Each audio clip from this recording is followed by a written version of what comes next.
The traditional Maori Haka performance is a beloved symbol of New Zealand's culture, proudly showcased globally by the iconic groups like the All Blacks and the New Zealand Defence Forces. Even global superstar Beyonce has tried her hand at it. However, despite its widespread recognition, the origin and significance of Haka remain largely misunderstood. And with reference to the recent viral video of Hana Rawhiti, Clarke's literal show-stopping performance of it in the New Zealand Parliament, we'll be delving just a little bit to understand the intentions of performing it in Parliament and its history. So historically speaking, Haka was traditionally a Maori greeting for visiting tribes, as well as a powerful ritual to energize warriors before battle. It showcased physical strength while also embodying the values of cultural pride, resilience, and unity. Haka varies by tribal region, which many Haka telling the story of the significant events in Iwi's history. Today, the Haka is used as a symbol of respect and is performed on important occasions such as sporting events, weddings, funerals, and Pauwiri, a traditional welcome. Maori legend plays a significant role in the origins of the Haka. According to myth, the sun god Tamanu Tera and summer goddess Rawhiti had a son, Kaneroni. His dance for his mother is said to cause the shimmering air seen on hot summer days. This mythological story is reflected in the traditional Haka gesture of trembling hands, a common movement in many of the Haka performances, something we also saw in the parliament earlier with Hana and their fellow parliamentarians as well here.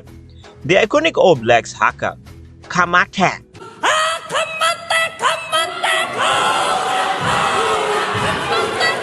which we also heard in the parliament, starts with the powerful phrase "Kamate, kamate, kaora, kaora," which poignantly translates to "I die, I die, I live, I live." We live to die, and dying to live. We're dying to live, we're living to die. In short, 200 years ago, Ngati Tao chief Te Rauparaha. Oh, these names sound so African. First uttered the powerful words of Kamate, Kamate, Kamate after a daring escape from the rival tribe.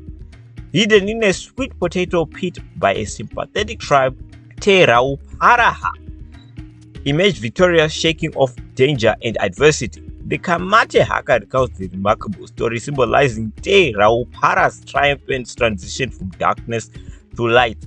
Te Raupahara went on to evade capture a few more times and to become a great Maori chief and warrior, helping to expand the Ngati Toa territory across the lower North Island. The All Blacks New Zealand national rugby team have a 120-year-old tradition of performing the Haka before each test match. This is probably where you know it. This is where I actually discovered it as well.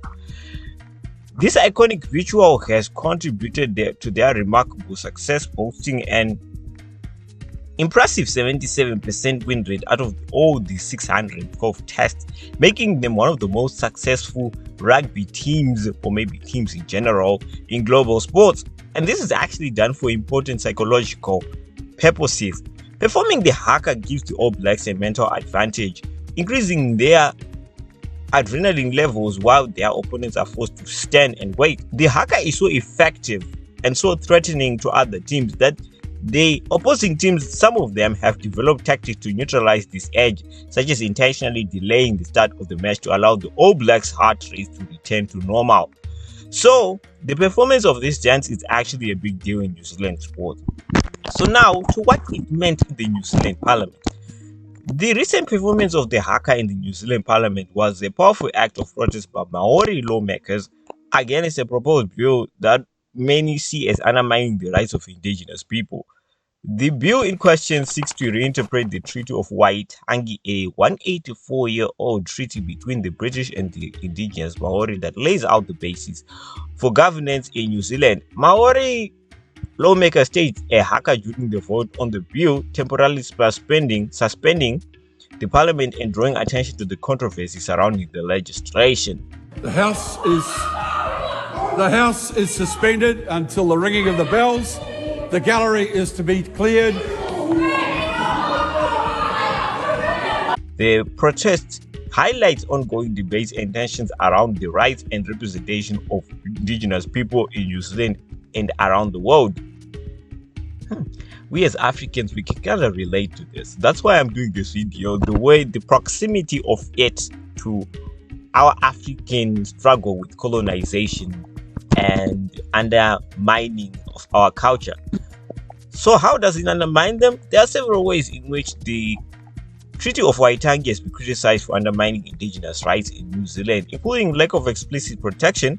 While the treaty includes provisions for rights of minorities, it does not specifically protect indigenous rights or refer to the Treaty of Waitangi. Limited recognition of Maori ownership, which is another thing. The treaty made it easier for colonialists to acquire Maori land and resources, kind of like a continent that I know of. Without fully recognizing Maori ownership and sovereignty, interpretation and implementation. Disputes over the interpretation and implementation of the treaty have led to the ongoing debates and conflicts between the Crown and Maori. The Crown is a term used in New Zealand to refer to the state or the government as the embodiment of the British monarchy. Under the British colonial system, the Crown was the ultimate authority and a source of power, and its representatives such as Governor General had the authority to make treaties, laws and decisions on behalf of the British Empire in the context of the Treaty of Waitangi and indigenous rights in New Zealand. The Crown is often seen as the entity responsible for historical injustices and ongoing inequalities, just compensation, loss of sovereignty. The Treaty of Waitangi established a partnership between Maori and the Crown, but in practice, Maori sovereignty and self-determination were undermined by colonization and assimilation policies. These historical injustices experienced by the Maori of the New Zealand include land confiscation during the 19th century. Large tracts of Maori land were confiscated by the Crown, often in violation of the Treaty of Waitangi and without cultural suppression. Maori language, customs, tradition were suppressed and devalued by colonial policies, leading to the loss of cultural heritage and identity. Economic marginalization as well. Maori have historically faced significant economic disadvantages, including lower incomes, higher unemployment rates, and poorer health outcomes. Man, the parallels of this in Africa are just mind-blowing. I was perfectly fine growing my kumara and learning maramataka, but this house kept tampering with things they shouldn't be touching. And that's why I left the Mara to come here. However, the Crown is not a fixed or singular entity, and its powers and responsibilities have evolved over time in response to political and social changes in New Zealand. Unfulfilled promises. Many Maori feel that the Crown has not upheld its promises and obligations under the treaty, leading to ongoing injustices and inequalities. So, have they been successful, we ask? The success of the Treaty of Waitangi, its impact on indigenous rights in the New Zealand is a complex and ongoing issue. Some argue that the treaty has helped establish a partnership between Maori and the Crown and has led to some progress in recognizing and addressing historical injustices. However, others argue that the treaty has been interpreted and implemented in ways that have undermined Maori sovereignty and rights, and that the ongoing efforts to review or reinterpret the treaty are divisive and harmful. At the moment, I guess there isn't a lot of younger people coming through politics because the narrative is actually quite disgusting. The culture. Ultimately, the success or failure of the treaty depends on how it is understood and applied. Not because a video just went viral, that stuff is still going on.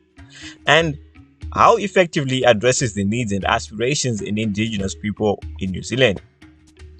So to put all this in context, knowing what you know now, the viral display of the Haka wasn't done much only as a form of war protest in a parliament to an unfair bill, but also a defiant and vibrant display of Maorian cultural pride that had been suppressed for so long, for decades and decades. Yeah, you may spin this however you like, but this is one way to put it.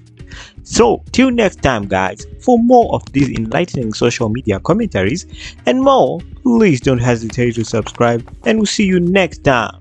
And as always, thanks for watching MC Africa.